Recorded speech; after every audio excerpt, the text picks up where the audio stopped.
Compliments of the season and welcome to Good Friday episode of Excelling the Word. God bless you and happy Easter in advance.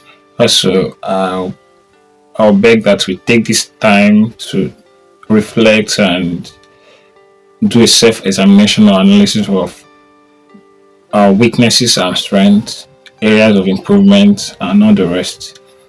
Also, pause and rest if there is need to do it to rest.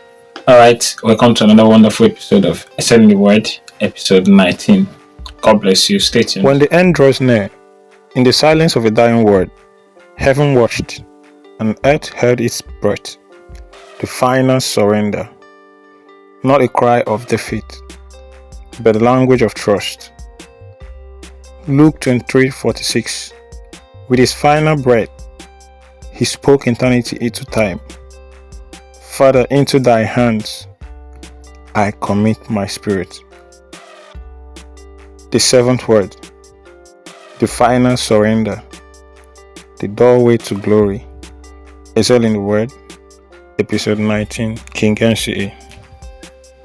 The 7 amazing words of Jesus Christ, starting from the word for forgiveness, pleading for forgiveness, the promise to the person crucified alongside him, the robber, the call for the mother to behold his son, to behold her son, and for the son to behold her mom, the cry out of anguish, Eloi, Eloi, lama sabachthani, the thirst, the cry for distress, the cry that showed the humanity in Christ when he was on earth. And last time around we looked at it is finished, the declaration, the proclamation that shows that the script with regards to his destiny is done, that the salvation plan was completed.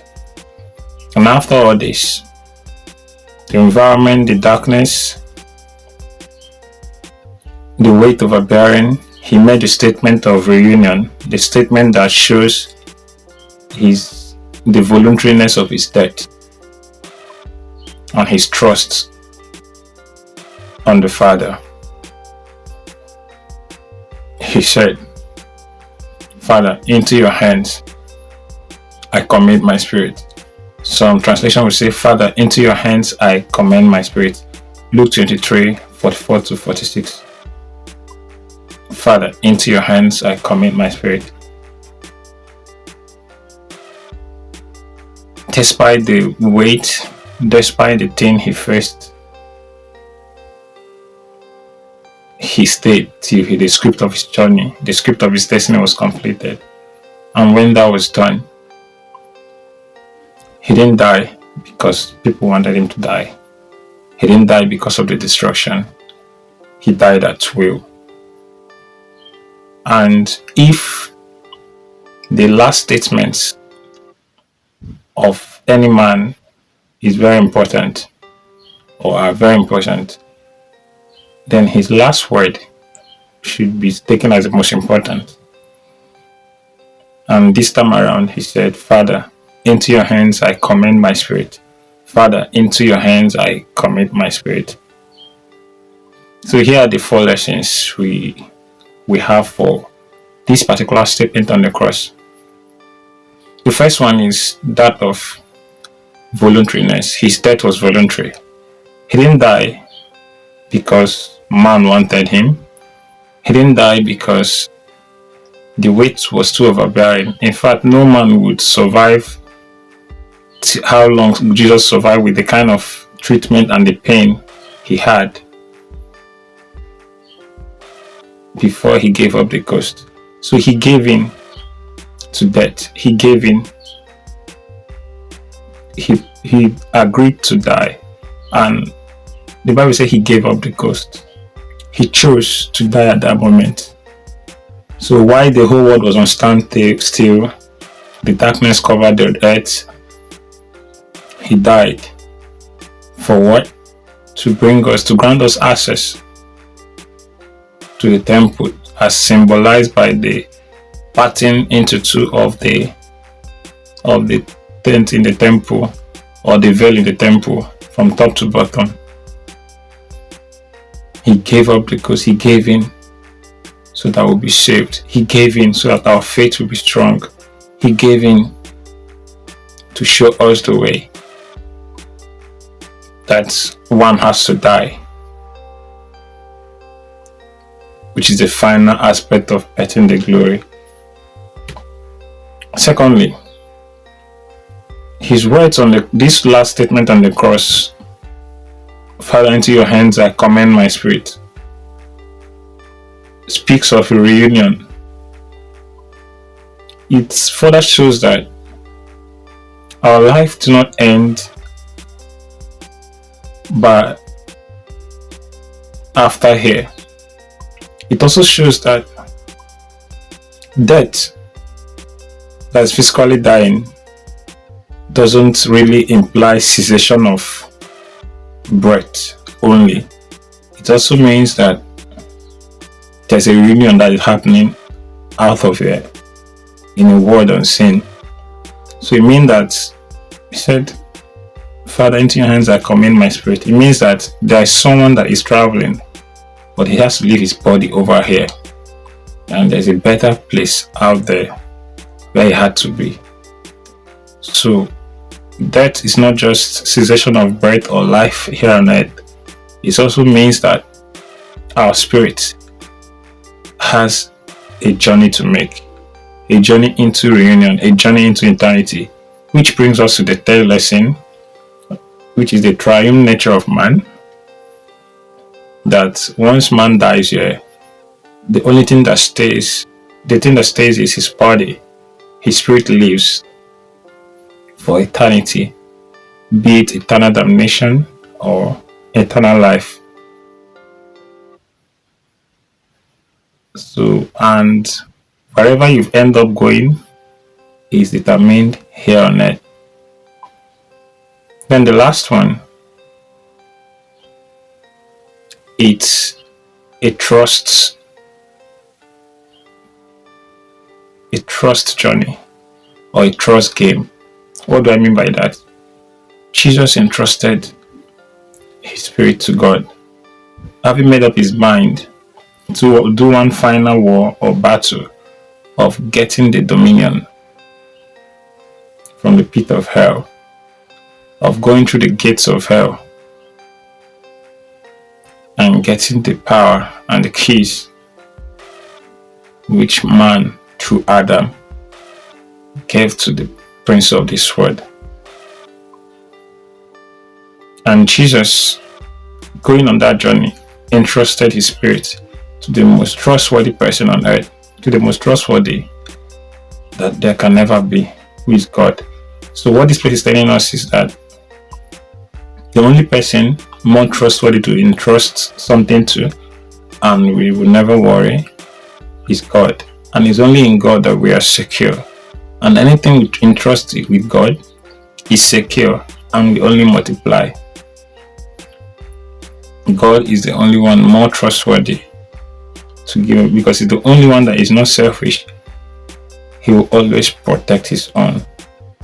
And anything we entrust in him, he will never let to perish. He will never allow to perish.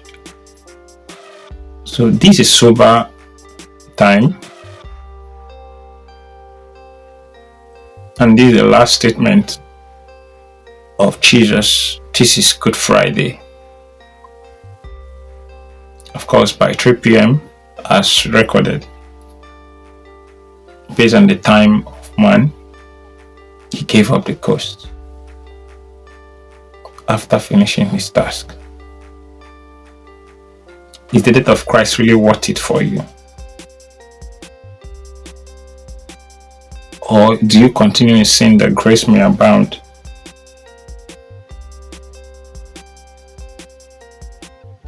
Then for those of us who have lost courage, who has lost strength, I know why I'm saying this, because there have been times when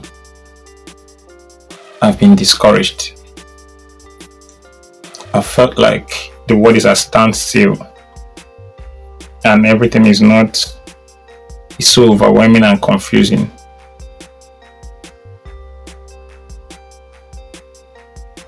Why not entrust it with God?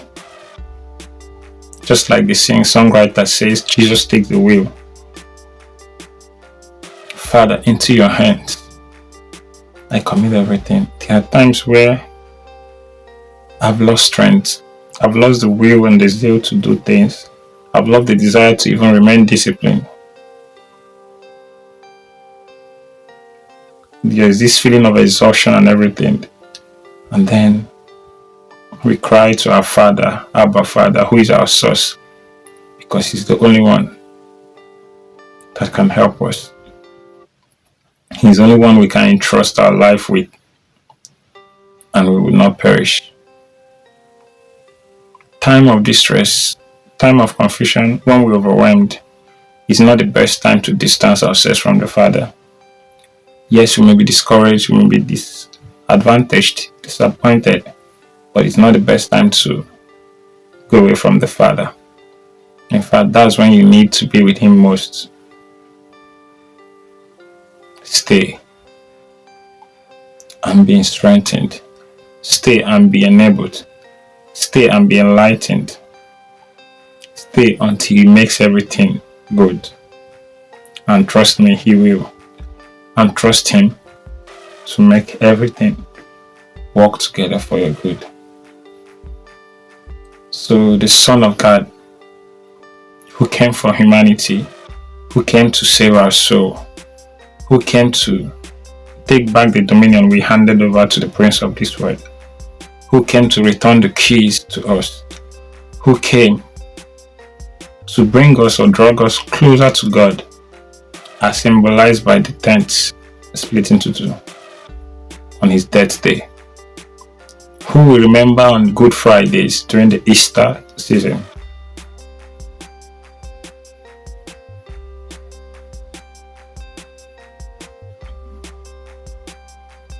He gave up the ghost.